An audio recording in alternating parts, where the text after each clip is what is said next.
In the year 937, one man stood closer than any ruler in centuries to mastering the island of Britain. His name was Athelstan, King of the English, grandson of Alfred the Great, and a monarch whose power had grown so quickly that rivals across the north and west began to see the same frightening possibility. If he were not stopped now, there might never be another chance. He had taken kingdoms that once stood apart, bent old enemies to his will, and turned a fragile patchwork of territories into something new, something stronger, something dangerously close to a single English realm. So his enemies did what threatened kings have always done. They gathered. From the cold highlands of Scotland came seasoned warriors under Constantine. From Dublin came Viking ships carrying Olaf and men hungry for reconquest. From Strathclyde came Britons who understood that if Athelstan survived, their own independence might not survive with him. Separate peoples, separate grievances, separate ambitions, but now one cause. Before long, 5 armies were moving toward the same reckoning. They met on a field whose exact location has never been settled with certainty. Historians still argue over where Brunanburh truly lay, as if the land itself tried to hide the memory of what happened there. But the name endured, and so did the meaning. Because this was never just a clash of rival kings or another violent episode in the long, brutal story of medieval Britain. This was the moment when the future of England hung by a thread. If Athelstan fell, the fragile unity he had forged would likely collapse into warring fragments. If he won, England would survive its greatest test and begin to exist as more than an ambition. That is why the Battle of Brunanburh matters. On that blood-soaked ground, a kingdom was not merely defended, it was born. Long before anyone spoke of England as a single nation, the island of Britain was a fractured and uneasy world, divided by language, loyalty, and force. Power was scattered across a map that looked less like a kingdom and more like a battlefield waiting to happen. In the south and east, Anglo-Saxon realms such as Wessex, Mercia, East Anglia, and Northumbria rose and fell in cycles of alliance and betrayal. To the north, the Scots ruled Alba, wary of any southern ruler who grew too strong. In the west, Welsh kings guarded their independence fiercely, while the Britons of Strathclyde held on to an older identity rooted in the pre-Saxon past. Along the coasts and riverways, the Vikings were not just raiders anymore. They were settlers, warlords, and kings, entrenched in Dublin, York, and across the Danelaw, shaping the politics of Britain as much as any native dynasty. This was the world Athelstan inherited, unstable, violent, and full of unfinished struggles. For generations, no ruler had managed to bring these lands under anything close to lasting unity. The dream of one kingdom stretching across the English peoples was more myth than policy, more aspiration than reality. Kingdoms might dominate for a season, but they rarely held the advantage for long. Borders shifted, rulers died, and every victory seemed temporary. Britain was a chessboard where no king could secure the board itself. Yet Athelstan did not emerge from nowhere. He was the product of a dynasty that had already begun changing the rules of the game. His grandfather, Alfred the Great, had done more than survive the Viking storm. He had transformed Wessex from a kingdom on the edge of ruin into the strongest political and military power in Anglo-Saxon Britain.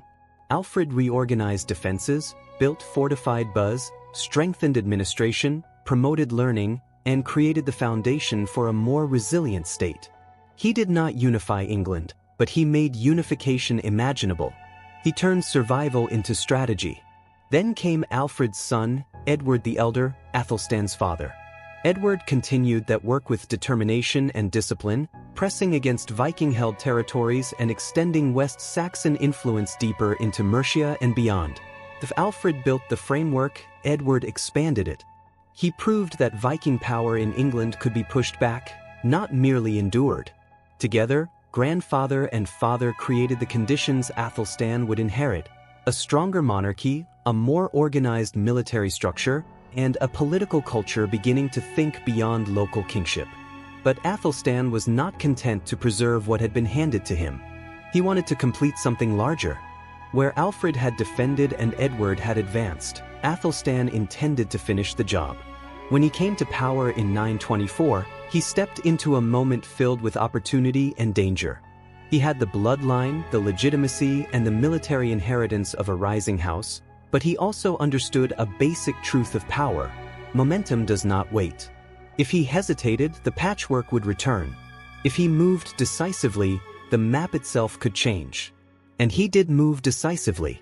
Athelstan acted with a speed and confidence that unsettled both rivals and supposed allies. He consolidated control over Mercia and strengthened his hold over the southern English territories. But the real turning point came in the north. Northumbria had long been one of the most contested regions in Britain, a place where Anglo-Saxon, Norse, and local interests collided. It had enormous strategic importance. Whoever controlled Northumbria controlled not only a kingdom, but a gateway. For Viking rulers, it was a base of influence and ambition. For any English king seeking unity, it was essential. Athelstan understood that as long as Northumbria remained outside his control, there could be no true English kingdom. So he moved against it. In 927, he took York and brought Northumbria into his orbit, ending the last major Viking kingdom in England. That was not just a conquest. It was a declaration. It told every ruler in Britain that the age of fragmented English rule might be ending. It told the Norse that their space to dominate northern England was shrinking fast. It told Scotland and Strathclyde that the balance of power had shifted southward in a serious and potentially permanent way. This conquest changed Athelstan's status. He was no longer simply a successful southern king. He became something new, a ruler who could plausibly claim authority over all the English. He styled himself not merely King of Wessex or Lord of a regional power, but King of the English. That title mattered. In the medieval world, titles were not empty branding. They announced political reality, or the reality a ruler intended to enforce. By using that title, Athelstan was saying that England was no longer just a collection of neighboring peoples. It was a single realm under one crown. That message traveled quickly. It was heard in royal halls, monasteries, ports, and frontier strongholds across Britain. And not everyone welcomed it. To Athelstan's supporters, he was a unifier, the man bringing order to lands long torn apart by invasion and rivalry.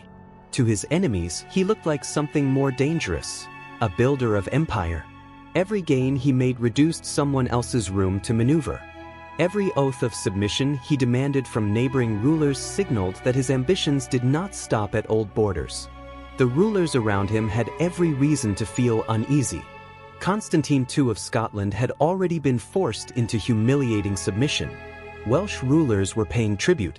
Viking power had been driven back. Strathclyde found itself increasingly exposed. Athelstan's success was not defensive in appearance. It was expansive, disciplined, and relentless. He looked like a king who would keep going.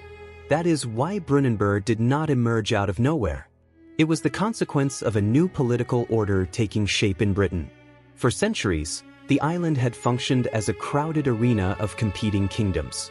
Athelstan was trying to replace that with something more centralized and far more threatening to his rivals, a dominant English monarchy capable of enforcing its will across the island.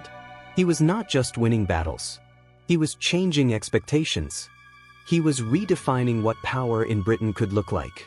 And that may be the most important thing to understand before the battle itself begins.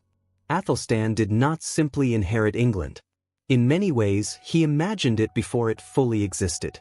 Then he moved, with iron discipline and military force, to make that vision real. By the time his enemies formed their coalition against him, they were not merely reacting to a strong king. They were reacting to a transformation. They saw, perhaps more clearly than anyone else, that if Athelstan were allowed to consolidate what he had built, Britain would never return to the old balance of competing realms. Their world would narrow, and his would rise over it. So when they marched against him in 937, they were not just marching against a man. They were marching against the future he represented. By the late 930s, Athelstan's rise had done more than redraw borders. It had changed the emotional climate of Britain. Men who ruled neighboring kingdoms no longer saw him as simply another ambitious monarch from the south. They saw a gathering force that, if left unchecked, might swallow every independent power around it. What had once looked like a string of English victories now felt, from the outside, like the opening phase of something much larger. Athelstan was not just winning. He was consolidating. And for the rulers beyond his frontier, that was the truly alarming part. The first to grasp the danger in full was Constantine II of Scotland. He was no reckless young warlord chasing glory. He was an aging king with decades of hard experience behind him, a man who had survived long enough to understand how kingdoms disappear. Scotland, or Alba as it was then known, had never had the luxury of ignoring powerful neighbors. Its rulers had spent generations managing threats from Vikings, Britons, and rival northern forces. Constantine knew better than most that humiliation today could become conquest tomorrow. He had already been forced into a deeply symbolic submission to Athelstan, a public acknowledgement of English overlordship that could not have sat easily with a man of his rank or memory. He may have bent the knee when circumstances demanded it, but submission is not the same thing as acceptance. From Constantine's perspective, Athelstan had crossed a dangerous line. He was no longer defending his own realm. He was positioning himself as the dominant ruler of Britain. If that project continued, Scotland would eventually face a choice between resistance and absorption. Across the Irish Sea, another king had his own reasons for alarm, and they were no less urgent. Olaf Guthfrithson of Dublin came from the Norse world, a world that had carved out power through daring, brutality, and opportunity. The Vikings, who had once seemed unstoppable in parts of Britain, had been steadily driven back under Athelstan's advance. York had fallen. The Old Norse footholds in northern England had weakened or collapsed. The Danelaw, which had once represented the most serious challenge to Anglo-Saxon power, was no longer a confident political zone. For Olaf, this was not simply a setback in the usual cycle of medieval rivalry. It looked like the closing of an era. If Athelstan were allowed to lock down a united English kingdom, there would be less room for Viking kings to maneuver, raid, settle, or rule. The political oxygen of the Norse presence in Britain was thinning. Olaf was young, ambitious, and unlikely to accept that quietly. He was not marching merely for revenge, though revenge surely mattered. He was marching because the survival of Norse influence in Britain may have seemed to depend on breaking English power before it hardened into permanence. Then there was Owain of Strathclyde, ruler of a Brittonic kingdom that lived in the shadow of larger powers and older memories. Strathclyde was neither as large as Scotland nor as internationally connected as Dublin's Norse kingdom, but it occupied a strategic and vulnerable place in the north. Its people represented an older Britain, one that had survived the rise of Anglo-Saxon kingdoms and the turbulence of Viking expansion. Yet survival could breed its own kind of anxiety. As Athelstan's influence spread, South consolidated, Wales pressured, Northumbria brought under control, Strathclyde began to look dangerously exposed. To Owain, the pattern must have felt obvious. England was not just growing stronger, it was encircling smaller rivals and narrowing their future options.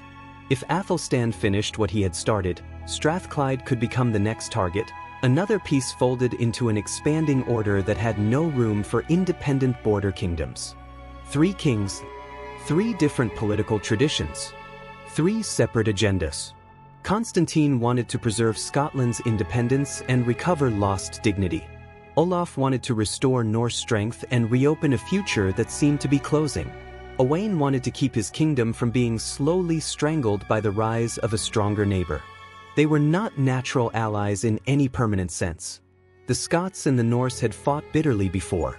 Regional rulers in Britain had their own rivalries, their own suspicions, their own scars. But power has a way of simplifying priorities. When one force grows strong enough, old enemies begin to find common cause. And Athelstan had become exactly that kind of force. So in 937, those separate fears converged into a single decision. A pact took shape against England. It was not built on affection or trust. It was built on necessity. Each ruler understood that fighting Athelstan alone would be risky, perhaps suicidal. Together, however, they had a chance to overwhelm him before his kingdom became too strong to challenge. The logic was cold and compelling. Combine Scottish manpower, Viking aggression, and Brittonic regional support, then strike hard enough to break the English center of gravity. kill the myth of unity while it was still new. If Athelstan's authority could be shattered in one decisive campaign, the kingdom he had assembled might come apart just as quickly as it had formed. That is what made this coalition so dangerous. It was not just a military alliance. It was a convergence of strategic timing. The rulers opposing Athelstan appear to have understood that there was a closing window. Wait too long, and England might become a fact that no battlefield could reverse. Move now, and perhaps the whole project could still be undone. In that sense, their campaign was as much preventive as it was punitive. They were not simply invading a rival kingdom for plunder or prestige. They were trying to stop the birth of a new political reality. The scale of the threat cannot be overstated. This was not a border raid or a routine medieval incursion.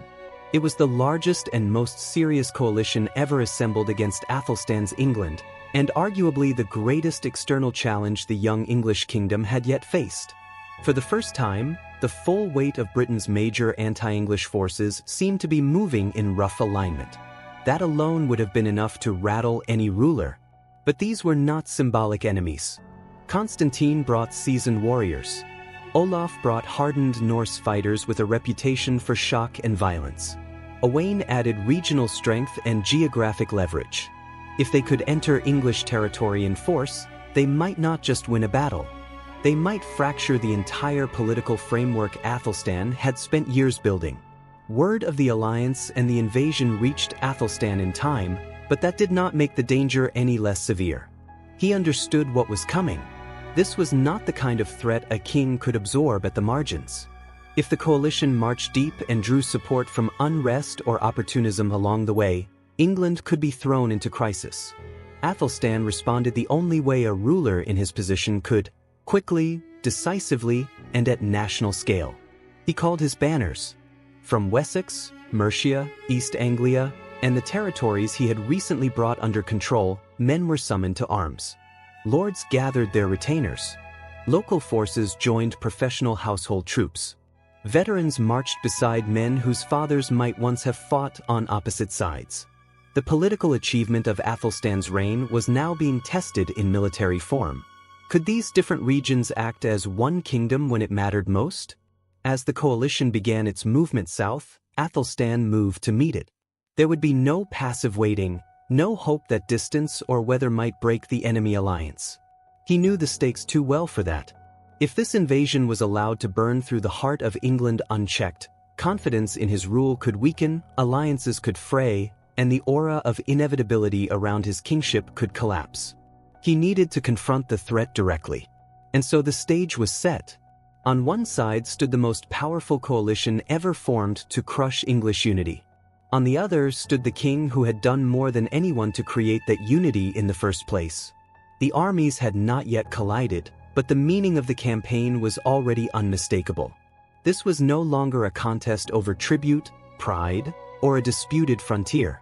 It was a struggle over whether England would remain a brief experiment, or become a nation that could survive the combined fury of all who feared it. By the time the opposing armies closed in on one another, the campaign had already entered its most delicate phase. The invasion was no longer a rumor carried by scouts or a threat discussed in royal halls. It was now a physical reality moving across the northern landscape, measured in marching columns, supply burdens, tired horses, and thousands of armed men converging on a single point of decision. Somewhere in the north of England, on ground whose exact identity has been lost to history, the coalition and Athelstan's forces prepared to settle a question that could no longer be postponed. The location would remain uncertain for centuries. The stakes would not. The coalition appears to have reached the battlefield first, and that mattered. In medieval warfare, position could be worth almost as much as numbers. Constantine of Scotland, Olaf of Dublin, and Owain of Strathclyde were leading a larger and more diverse force, but that kind of strength came with its own risks. If the battlefield cramped their movement or narrowed their frontage, their superior numbers could become less meaningful. So they needed open ground, a place broad enough to deploy fully and force the English to absorb the weight of a much larger line. They found what they wanted: a stretch of open country, likely rolling ground rather than dense woodland or broken marsh, where visibility was good enough for commanders to assess the enemy and where massed infantry could meet in a prolonged frontal struggle. For the coalition, this was close to ideal. Wide terrain meant room to extend their line and pressure the English wings.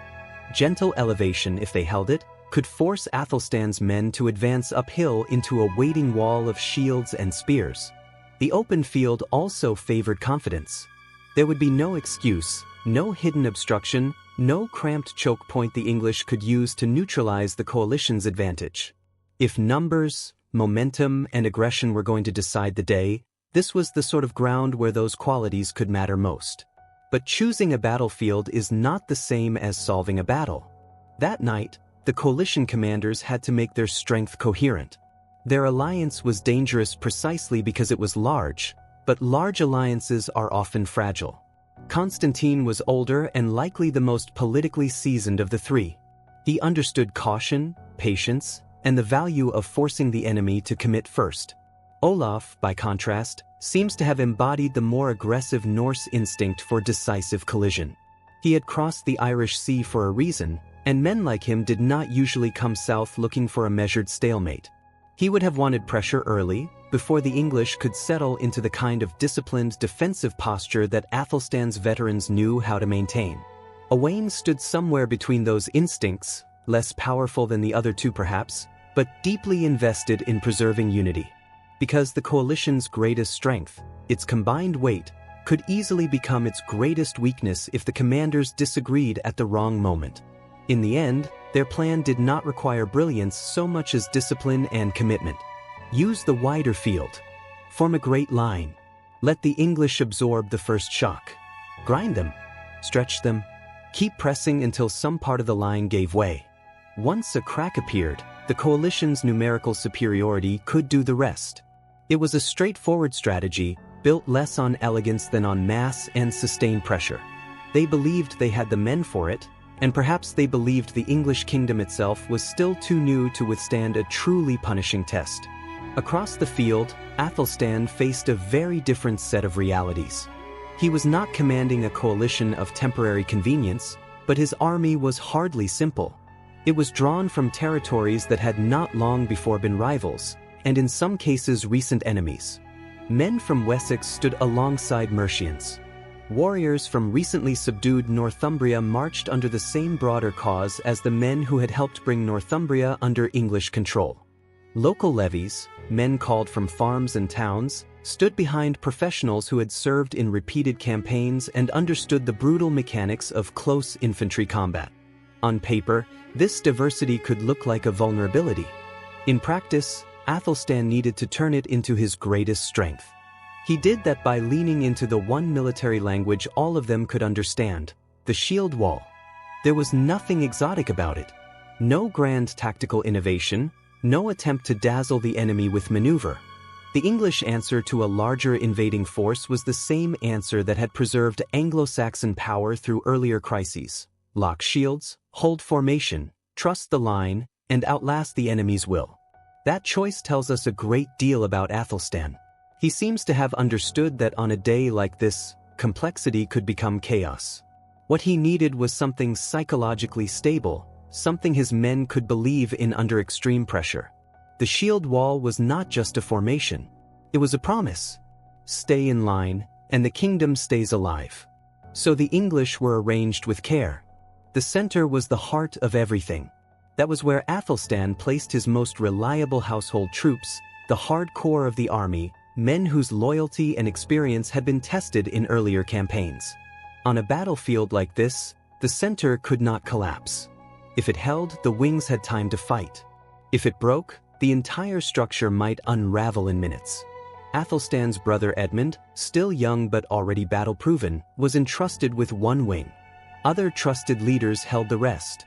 Less experienced men were not thrown away in front.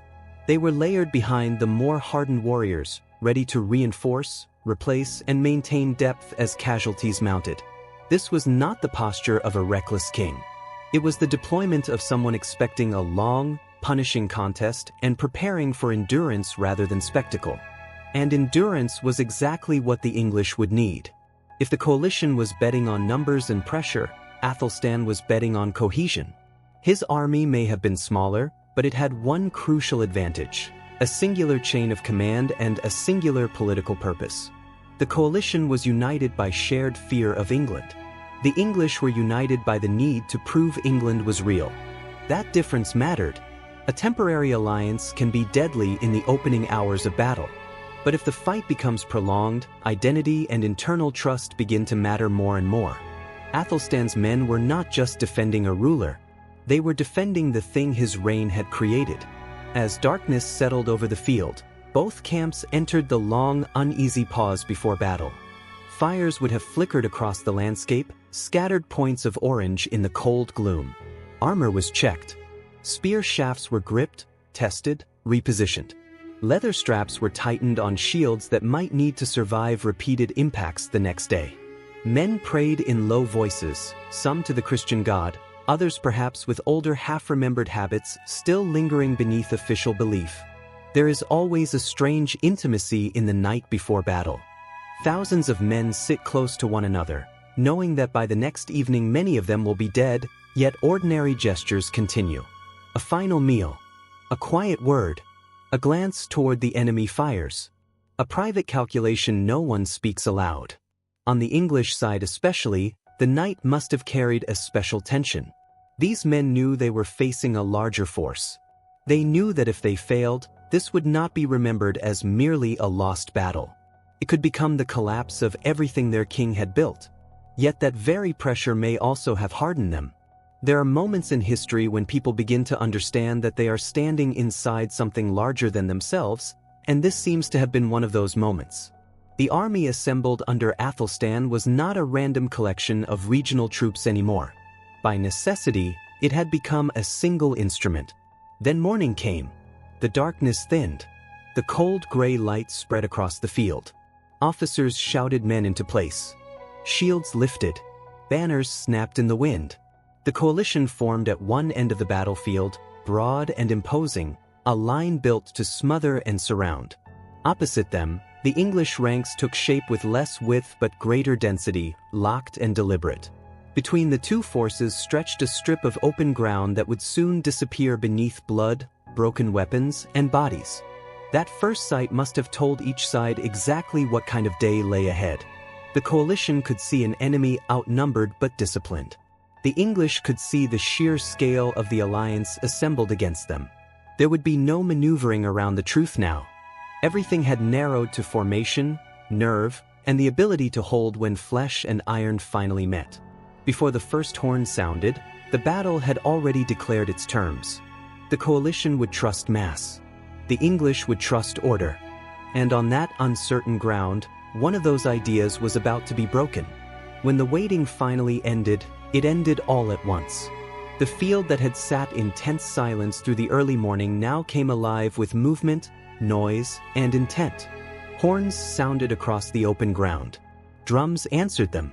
Banners lifted in the wind, and thousands of men began to move forward, not yet running, not yet screaming, but advancing with the grim steadiness of men who understood exactly what was coming. The distance between the two armies began to close yard by yard. On one side stood the largest coalition ever assembled to break English power. On the other stood Athelstan's kingdom, smaller in number but locked together by discipline, command, and the knowledge that retreat was not really an option. For a few moments, the whole field must have seemed suspended between order and catastrophe. Then the lines met, and whatever calm existed vanished. The first collision was not one impact but a rolling series of violent shocks rippling across the front. Shields slammed into shields. Spears drove forward over shield rims. Iron struck wood, mail, bone, and flesh. Men disappeared into the crush before they had time to think. The battle did not unfold with the elegance later generations sometimes imagine in medieval warfare. It was close, confused, and brutally physical. Once the front ranks locked together, there was almost no room to maneuver. A man might die without ever seeing the face of the warrior who killed him. On the coalition's right, Olaf's Vikings launched the earliest and fiercest assault. They seemed to have attacked with the kind of aggressive momentum that had made Norse warriors feared across the British Isles. Their charge was more than tactical. It carried identity with it, rage, pride, and the memory of everything lost as English power advanced northward.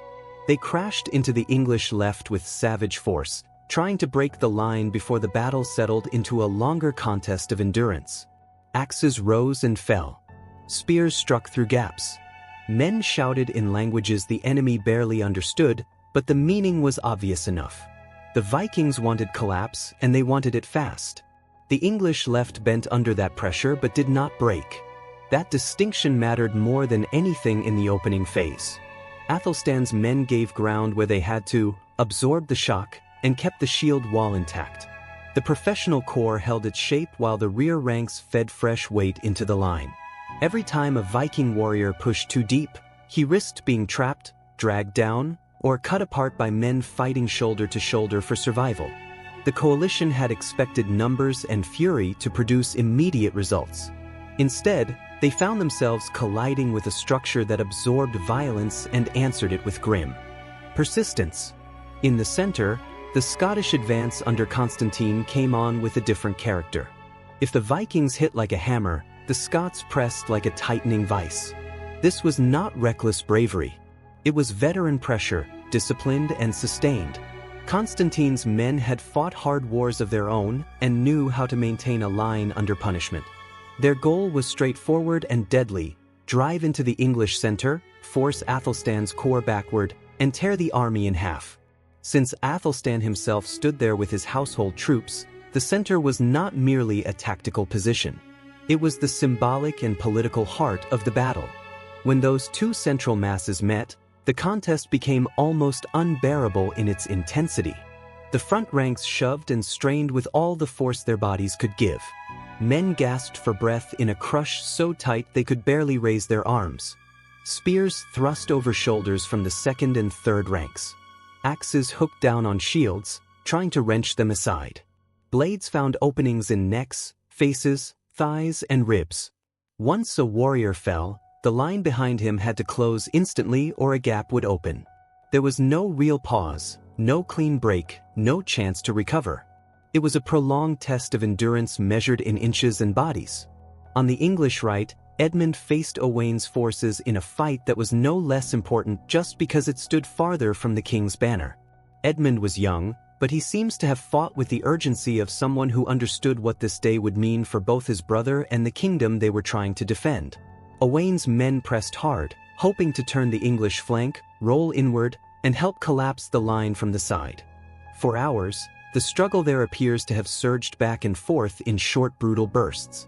Counterattacks pushed one side back, only to be met by renewed pressure. The right held, but it held at great cost. As the morning gave way to midday, the battle settled into its most terrible rhythm. This was the phase in which courage stopped looking dramatic and started looking mechanical. Men fought not because they still believed they could dominate the enemy in a glorious charge, but because the line beside them still existed and had to be preserved. Hours of attrition wore down every advantage. Shields splintered. Spear shafts snapped. Mail tore open. Arms grew heavy. Legs slipped in mud made worse by blood. The front ranks changed not because there was time to rotate cleanly, but because the dead and wounded had to be replaced or the whole formation would soften. And through all of this, the kings remained dangerously visible. Athelstan fought in the center, not directing events from a safe rear position but standing where the pressure was greatest. That mattered enormously.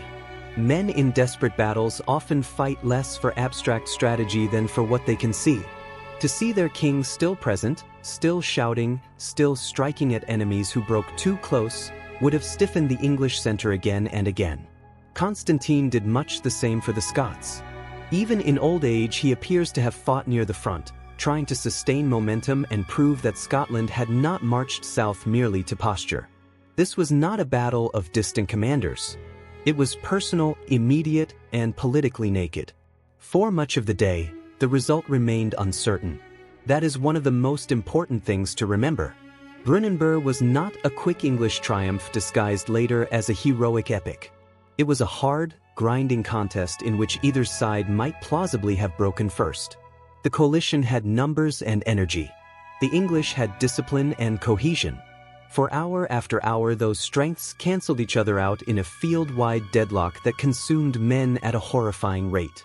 But by late afternoon, subtle changes began to reveal themselves. The coalition was no longer pressing with the same confidence. On the Viking side especially, the repeated assaults had produced heavy losses with too little to show for them.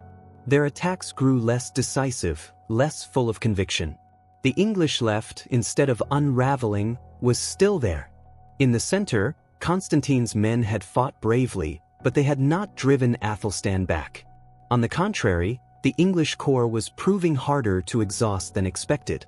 On the right, Edmund began to sense weakness among Owain's forces and increased the pressure.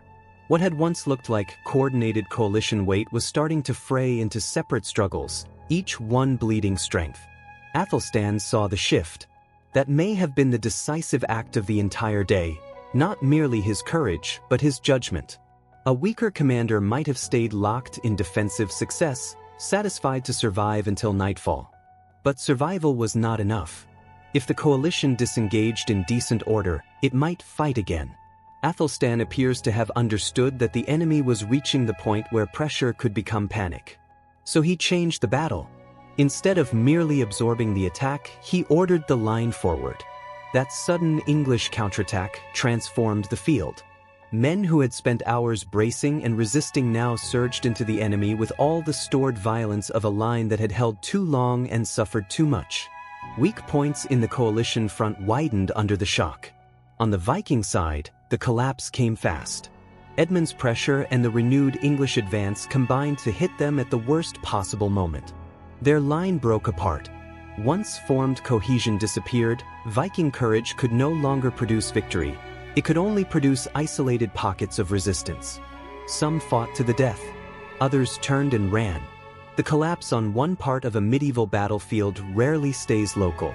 It spreads through sight, rumor, and instinct. Men see others falling back and begin to fear encirclement. That seems to have happened here. The Scots in the center, already exhausted, now found themselves under intensifying English pressure with no confidence that the flanks were secure. Their shield wall began to fragment. Constantine tried to rally them, but momentum had already changed sides. What had been a disciplined retreat in parts quickly slid toward breakdown. Owain's men, seeing the line fail elsewhere, were among the first to abandon the field altogether. Then came the rout. Once the coalition's structure gave way, the battle changed from contested slaughter to one-sided pursuit.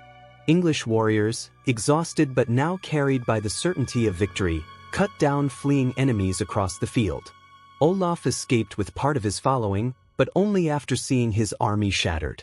Constantine withdrew in worse grief than defeat alone could explain, having lost his son in the battle.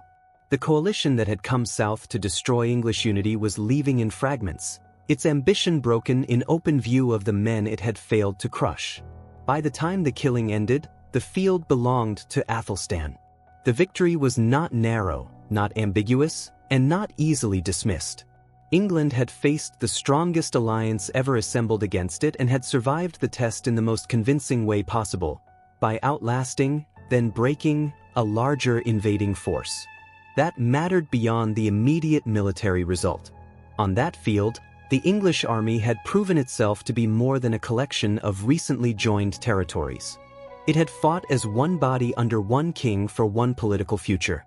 And that is why Brunanburh echoes so powerfully in the story of England. The battle was won with shields, spears, nerve, and blood, but also with something less visible and just as important: cohesion. Athelstan's kingdom did not crumble under the pressure that should have broken a fragile creation. It held, struck back, and stood alone when the day was done. On the battlefield itself, before poets and chroniclers turned it into memory, England had already passed its hardest test. When the sun finally dropped over Brunanburh, the noise of battle gave way to something heavier than triumph. The field was covered with the cost of victory, broken shields, shattered weapons, and the bodies of men who had marched there under different banners but met the same end. Athelstan had won, but this was not the kind of victory anyone could celebrate lightly. Too much blood had been spilled, too many lives had ended, and too much of the future had depended on the outcome for the moment to feel simple. Yet in that silence, among the dead and the dying, something had changed forever. The coalition that came to break England had failed completely. Its kings retreated north and west carrying not just defeat, but the collapse of their last best chance to stop English power from rising. The dream of reversing Athelstan's conquests died on that field. More importantly, the fragile kingdom he had built did not fall apart under pressure. It held. Men from different regions, different loyalties, and different histories had stood together and fought as one. That may be the deepest meaning of Brunanburh. England was no longer just a political idea or a royal ambition. It had been tested in the harshest way possible and survived. That is why this battle still matters 1,000 years later. Brunanburh was not simply a military victory. It was a founding moment, the kind of turning point historians look back on and recognize as the birth of something larger than the men who fought there. The exact field may be lost to time, but its meaning never was. In fire, iron, and sacrifice, England announced itself to history. If you enjoyed this journey into one of the most decisive battles of the medieval world, subscribe to the channel, like the video, and share your thoughts in the comments. And if you want more deep, cinematic stories from history, stay with us for the next chapter.